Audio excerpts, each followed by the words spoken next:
Praise lord. దేవుని ప్రశస్తమైన నామమునకు మహిమ కలుగును గాక. ప్రభు పేరట మీ అందరికీ హృదయపూర్వక వందనాలు.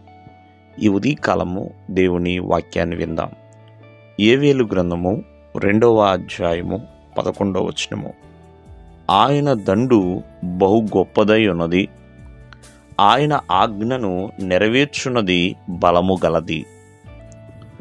భక్తుడైన యోవేలు రాస్తూ ఒక చక్కటి మాట ఇక్కడ చెప్తున్నారు.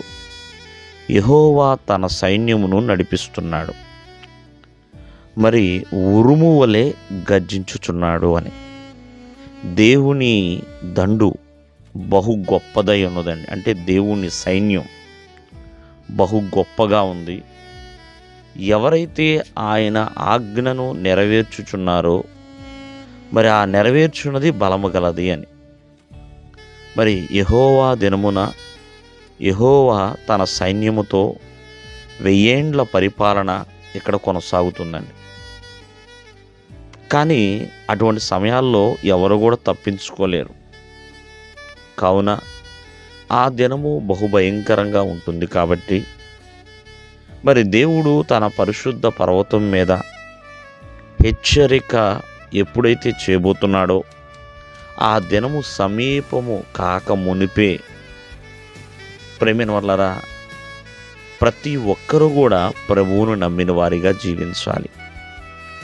ప్రభువుని తెలుసుకోవాలి, గుర్తెరగాలి, ఆయన రక్షణను అంగీకరించాలి. అలా ఉన్నప్పుడే ప్రేమైన వాళ్ళరా, ప్రతి ఒక్కరూ కూడా దేవుని సైన్యంగా మార్చబడతారు, దేవుని జనాంగంగా మార్చబడతారు. అంతేకాకుండా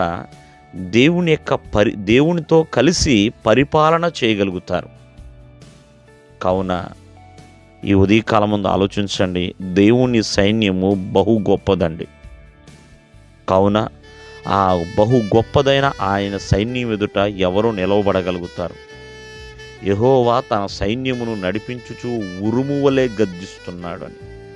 కావున ఈరోజు ప్రతి ఒక్కరూ కూడా దేవుని సైన్యంగా మార్చబడాలి. అలా మార్చబడాలంటే నేడే ప్రభువును గుర్తెరగండి.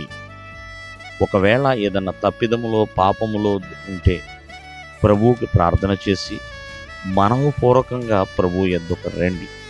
అటువంటి వారిని ప్రభు ఖచ్చితంగా క్షమిస్తాడు, మరి వారిని రక్షణ మార్గంలోనికి నడిపిస్తాడు. దేవుని సైన్యముగా ఉంటే బహు గొప్పదిగా దేవుని ఎదుట నిలవబడగలుగుతావు. దేవుడు మిమ్మల్ని ఆశీర్వదించును గాక. ఆమేన్.